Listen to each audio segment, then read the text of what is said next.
जहां के लोगों ने बढ़ चढ़ कर हमारा साथ दिया हमेशा, प्रारंभिक दौर से ही, उसमें सीतामढ़ी का भी नाम है।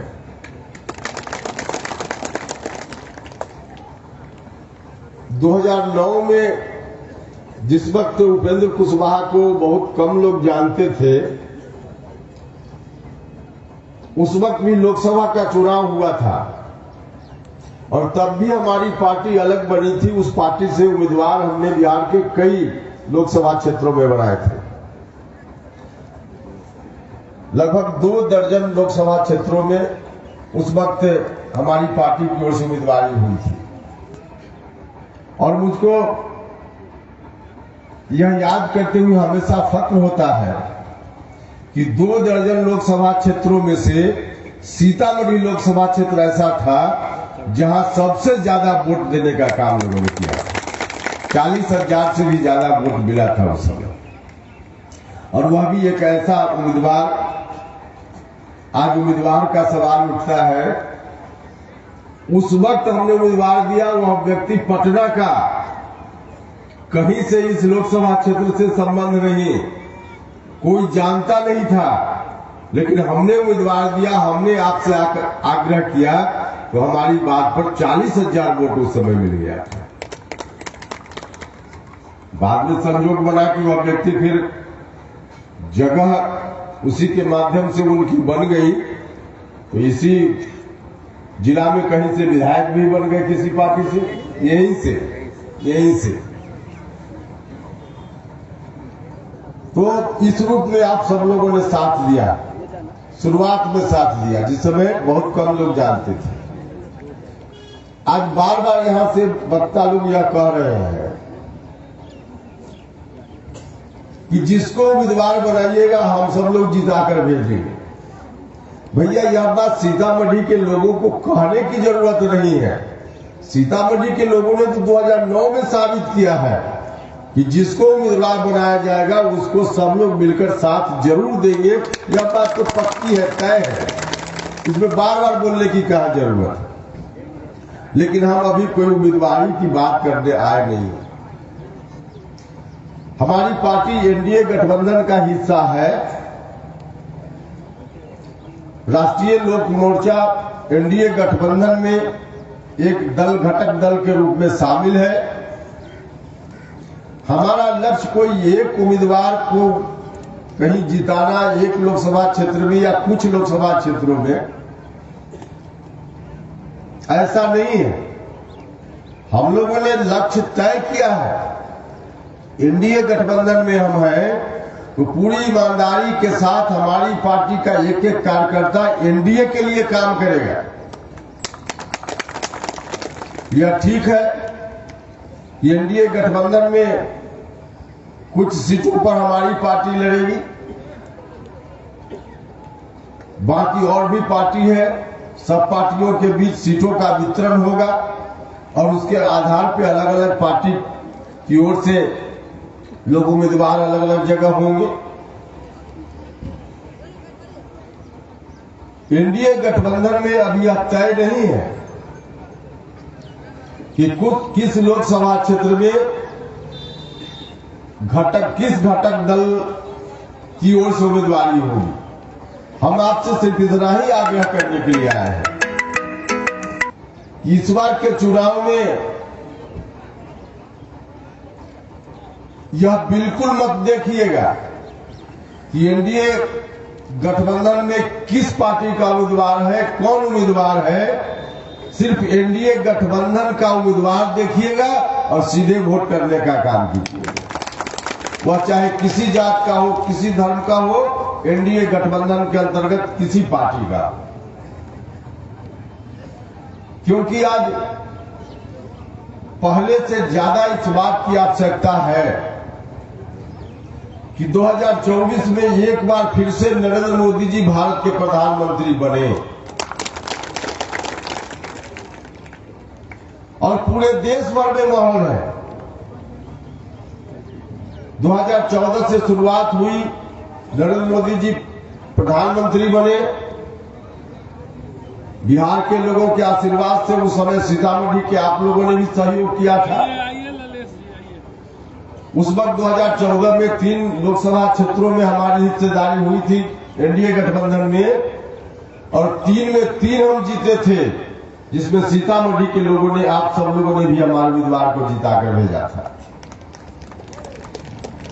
तो उस वक्त से लगातार जिस रूप में देश को आगे बढ़ाने का काम, समाज के सभी वर्गों को जोड़कर ले चलने का काम नरेंद्र मोदी जी के नेतृत्व में आज जितना बढ़िया तरीका से हो रहा है, आज की तारीख में कोई दूसरा व्यक्ति नहीं कर सकता है। इसलिए आवश्यकता इस बात की है, देश भर के लोग चाहते हैं कि नरेंद्र मोदी जी भारत के प्रधानमंत्री फिर से एक बार 2024 में बने, और बिहार में जो स्वरूप बना है एनडीए गठबंधन का,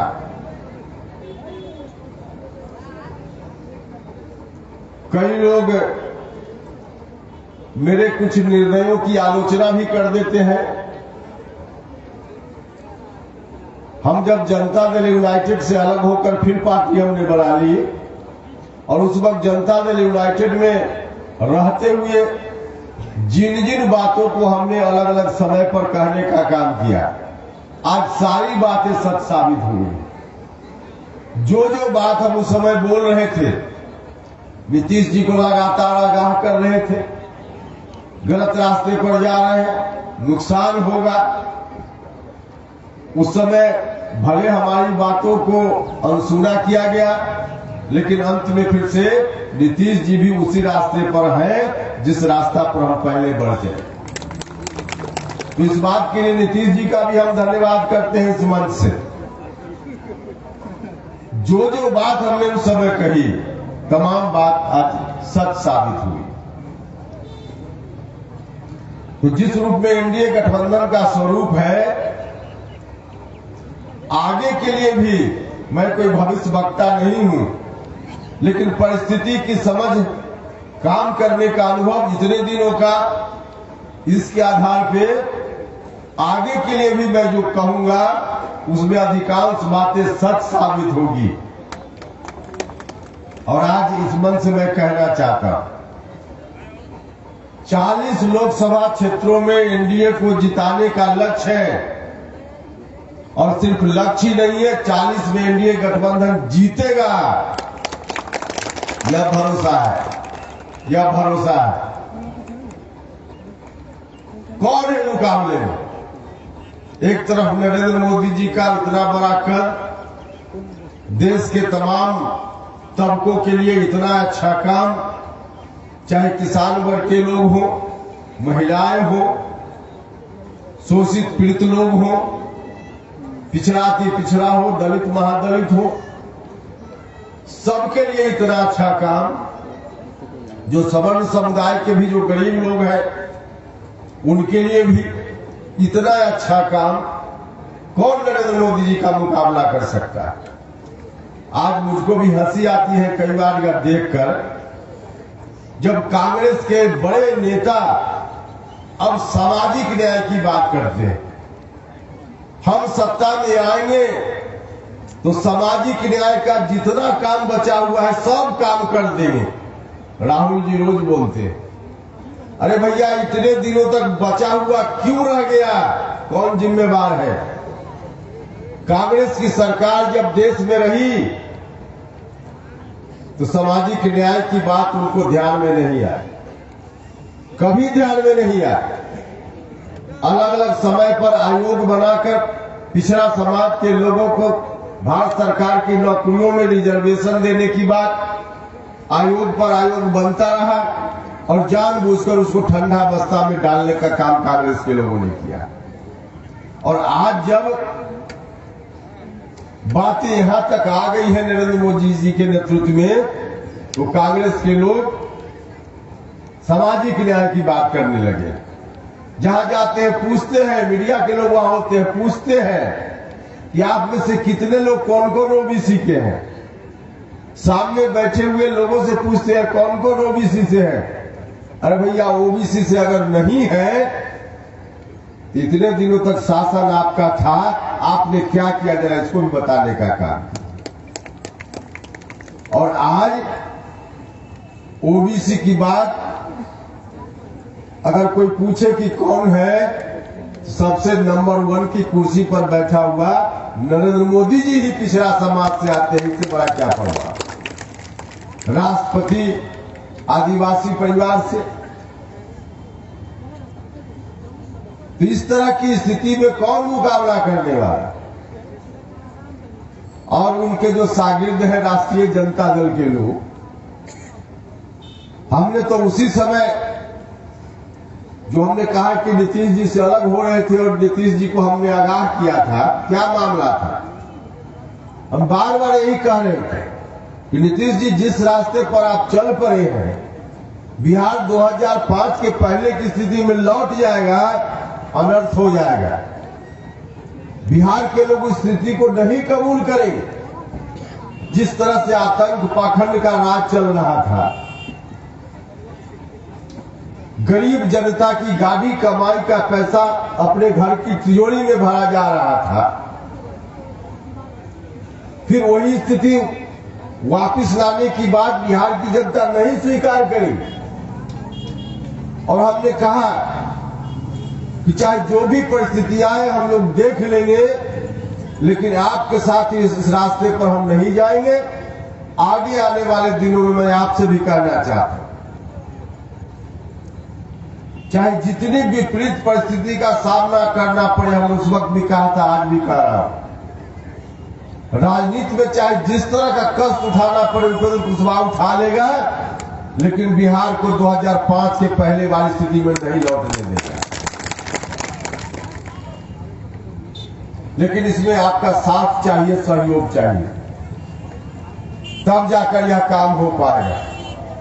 हम कल गए थे जहानाबाद, वहां भी देखा हमने, बड़ा बड़ा होर्डिंग लगा हुआ था राष्ट्रीय जनता दल का। आज शायद कार्यक्रम वहां है, कौन विश्वास यात्रा करके क्या कार्यक्रम चल रहा है, और उसे कार्यक्रम के माध्यम से नीतीश जी को कोसने का काम निरंतर आरजेडी के युवराज कर रहे हैं। राष्ट्रीय जनता दल के लोगों के अंदर अगर थोड़ा भी कुछ होता तो नीतीश जी जैसे व्यक्ति को कोसने का काम कम से कम आरजेडी के लोग नहीं करते। नीतीश जी ने जितनी बड़ी कृपा आरजेडी के ऊपर कर दी कि आजीवन इन लोगों को नीतीश जी का पैर धोकर के पीना चाहिए। नीतीश जी के प्रति आरजेडी के लोगों को शुक्रगुजार होना चाहिए। चाहे जिस भी परिस्थिति में हो गया हो, लेकिन हो गया। 2015 में अगर नीतीश जी ने आरजेडी का साथ नहीं लिया होता तो आरजेडी का आज अता पता नहीं होता, अता पता नहीं होता। तो कुरामीन को मिल गया वहीं से, और इस बार भी सत्ता में 17 महीना मौका दिया। तिजोरी में जो कुछ कमी हो गई थी फिर से भर लेने का काम हुआ। अभी जो चल रहा था, बिहार विधानसभा में सरकार विश्वास मत के लिए प्रस्ताव लाई थी, बाद में तो खबर आप लोगों तक भी पहुंची। एक एक विधायक को 5-5 करोड़ 10-10 करोड़ देने का ऑफर हुआ था। कुछ लोग तो यह भी कह रहे कि कुछ लोगों को मिल गया, मुझको नहीं मालूम मिला कि नहीं मिला। लेकिन पैसा से भी खरीद कर चाहे जैसे भी वो सत्ता में आ जाए, क्योंकि उनको मालूम है जनता के वोट से आरजेडी कभी बिहार में सत्ता में नहीं आने वाला। इसलिए नीतीश जी के साथ जैसे ही हुए, अब नीतीश जी को परेशान करने लगे कि अब हमको वोट दिला दीजिए मुख्यमंत्री के रूप में। उनको मालूम था कि कभी हम जनता के वोट से होंगे नहीं, तो चलिए हो जाए किसी तरह से। नहीं हुए तो अब विश्वास प्रस्ताव में फिर विधायक को खरीदने की कोशिश। तो तिजोरी इन लोगों ने फिर से 17 महीना में भर ली है। हम आपसे आग्रह कर रहे हैं कि इनकी इन बातों में मत जाइएगा, बड़ा नुकसान हो जाए। नुकसान आपका कम, आपके बाल बच्चों का ज्यादा हो जाए। आरजेडी के लोग जब सत्ता में थे, हम तो जब सत्ता में रहते हैं तब भी वही बात बोलते हैं। हम सत्ता से बाहर होते हैं तभी जनता के सवालों पर वही बात बोलते हैं।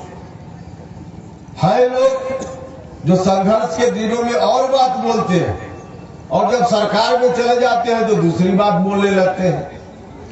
उपेंद्र कुशवाहा संघर्ष में होता है तब भी वही बात बोलता है और जब सत्ता में जाता है तब भी वही बात बोलने का काम करता है।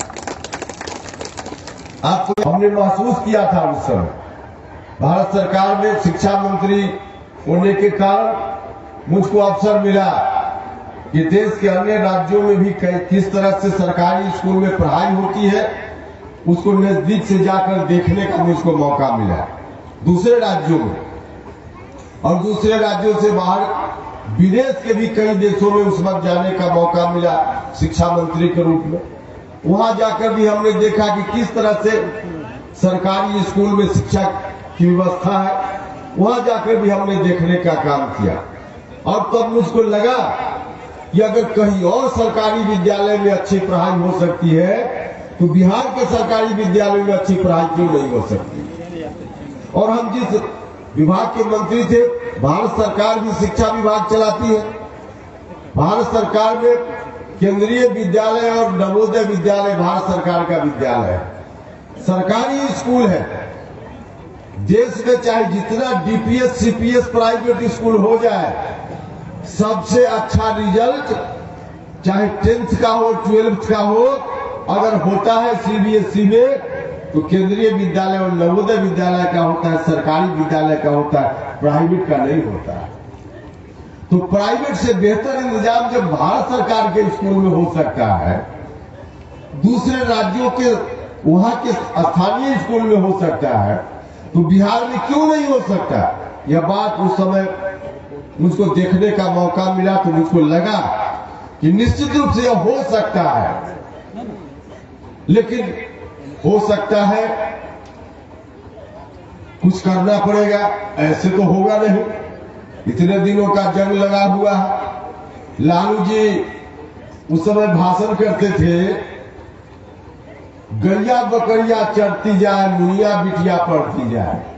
आज उनकी युवराज आएंगे तो पूछिएगा, आरजेडी के लोग आएंगे तो पूछिएगा, गैया बकरिया तो श्रीमान जी आज भी चल रही है, लेकिन मुनिया बिटिया की पढ़ाई के लिए आपने क्या इंतजाम किया था। कोई इंतजाम नहीं हुआ। जो पैसे वाले लोग हैं उनको कहां दिक्कत है, पैसा है उनकी जेब में, प्राइवेट में अपने बच्चों को पढ़ाएंगे, लेकिन गरीब आदमी कहां पढ़ाएगा, उसी सरकारी स्कूल में।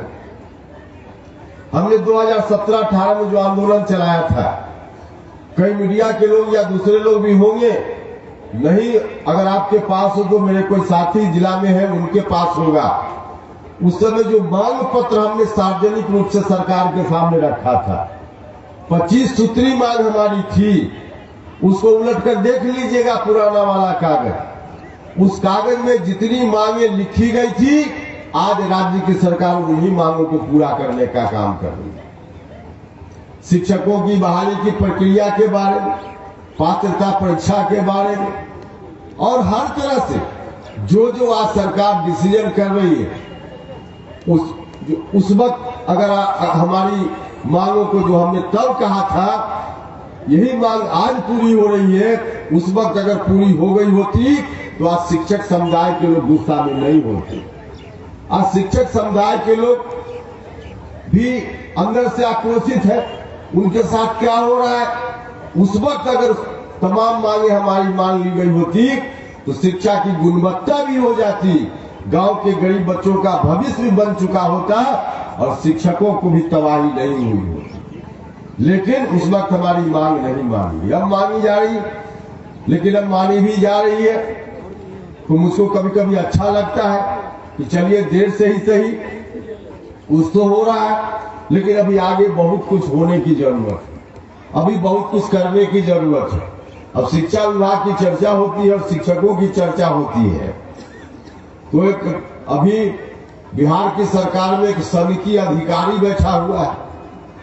सनकी किस्म का अधिकारी है और किसी स्कूल में गया हुआ अधिकारी, ठीक है मास्टर साहब ने कोई गलती की होगी, हम मानते हैं, हम ऐसा नहीं कहते कि मास्टर साहब ने गलती नहीं की होगी, समय पर नहीं आए होंगे या और कोई गलती हुई होगी, लेकिन गलती हुई है तो उसके लिए नियम प्रावधान बना हुआ है। उन प्रावधानों के तहत आप कार्रवाई कीजिए। सरकार को यह ताकत है, आप अधिकारी हैं, आपको ताकत है, कार्रवाई कीजिए। लेकिन किसी शिक्षक को सरेआम आप गाली देने का काम कीजिएगा, इससे शिक्षा में सुधार नहीं होगा। शिक्षकों को गाली देकर शिक्षा में सुधार नहीं होगा। शिक्षकों का मान प्रतिष्ठा बढ़ाकर शिक्षा में सुधार होगा। एक समय था जब शिक्षकों की कितनी प्रतिष्ठा समाज में थी, उसी तरह की प्रतिष्ठा जिसमें शिक्षकों की भी भूमिका होगी। हम यह नहीं कह रहे कि एक तरफा कोई कर देगा, शिक्षकों की भी भूमिका होगी, समाज की भी भूमिका होगी, सरकार की भी भूमिका होगी। लेकिन फिर उसी तरह की साख शिक्षकों की लौटानी पड़ेगी, वही प्रतिष्ठा फिर से लौटानी पड़ेगी, तब जाकर शिक्षा, अच्छी व्यवस्था शिक्षा में हो पाएगी। गाली देकर नहीं संभव है, और सरेआम गाली देने का काम, इस तरह से शिक्षा में काम अभी नीतीश कुमार जी ने निश्चित रूप से हमारी मांगों के अनुरूप कुछ अच्छे काम किए हैं। हम उम्मीद करते हैं कि और सारा जो काम है वह काम भी होगा। जितना काम हुआ है उसके लिए मैं नीतीश कुमार जी का धन्यवाद भी करता हूं कि चलिए देर से ही सही लेकिन हो रहा है। लेकिन आगे आने वाले दिनों में अभी बहुत कुछ करने की जरूरत है, न सिर्फ शिक्षा के मामले में, स्वास्थ्य के मामले में भी, बाकी और नौजवानों के लिए रोजगार के मामला में, किसानों के लिए। अब चीनी मिल बंद है, आपके यहाँ भी रीगा चीनी मिल, जब हम आते हैं तो लोग हमको बोलते रहते हैं। तो इस तरह का और भी बहुत सारा सवाल है, उन सवालों का हल निकलेगा, निश्चित रूप से निकलेगा। लेकिन उसके लिए आप सब लोगों की ताकत मिलेगी, तब उपेंद्र कुशवाहा सिर्फ आज नहीं बोल रहा है, बल्कि हमारी पार्टी को जितनी ताकत आप देंगे उतनी ताकत का इस्तेमाल चाहे भारत सरकार में हो या आगे आने वाले दिनों में, अगले साल विधानसभा का चुनाव होना है, तो बिहार विधानसभा में, बिहार में जितनी ताकत मिलेगी, आपकी ताकत का इस्तेमाल इन तमाम कार्यों को करने के लिए हमारी पार्टी सबसे पहले करने का काम करेगी। तो तमाम काम करना है, तमाम काम करना है। मन में तो बहुत सारी चीजें हैं, मौका मिलेगा तो बताएंगे कैसे काम होता है। बिहार से बाहर के राज्यों में ही नहीं, बिहार में भी हो सकता है, हर मामला में हो सकता है, करके बताने का काम करेंगे। तो आपसे ताकत चाहिए, यही हम आपसे गुजारिश करने आए। इस बार अभी तो लोकसभा का चुनाव है, हम अपनी पार्टी के तमाम साथियों से आग्रह करना चाहते हैं, या आप लोग इधर उधर कुछ मत बोलिए, सीधे गांव-गांव में जाइए, जा भी रहे हैं, और गति को तेज कीजिए, हर मतदान केंद्र तक पार्टी को पहुंचाने का काम कीजिए, ताकि एनडीए गठबंधन की ओर से कोई उम्मीदवार हो उसको आप मजबूती से जिताने का काम कर सकिए। यही आग्रह है, और आप सब लोगों से भी यही आग्रह है कि सब लोग मिलकर एनडीए गठबंधन के उम्मीदवार को सीतामढ़ी से भी भारी बहुमत से जिताकर भेजिएगा। इसी से उपेंद्र कुशवाहा को भी ताकत मिलेगी, और इसी ताकत का इस्तेमाल करके हम आपके बाल बच्चों के भविष्य को संवारने के लिए, मेरे कलेजा के अंदर जितनी चीजें हैं, मेरे मन मस्तिष्क में जितनी चीजें हैं, उनको समय पर निश्चित रूप से हम करने का काम करेंगे। मुझको पूरा पूरा भरोसा है कि आप सब लोग जरूर कीजिएगा। आज का कार्यक्रम हुआ, फिर आगे की तारीख में अलग अलग विधानसभा क्षेत्रों में, इस लोकसभा क्षेत्र के अंतर्गत कार्यक्रम लगा हुआ है, वहां भी जाएंगे, और चुनाव के समय फिर सुरसन और बाकी जगह भी चुनाव प्रचार के क्रम में हम आएंगे। तो उस वक्त आइए, फिर हम आपसे बात करेंगे। फिलहाल इन्हीं शब्दों के साथ आज आप सब लोग आए और हम लोगों की बातों को गंभीरता पूर्वक आपने सुनने का काम किया, इसके लिए मैं हृदय से आप सभी का धन्यवाद करता हूं और अपनी बात समाप्त करता हूं।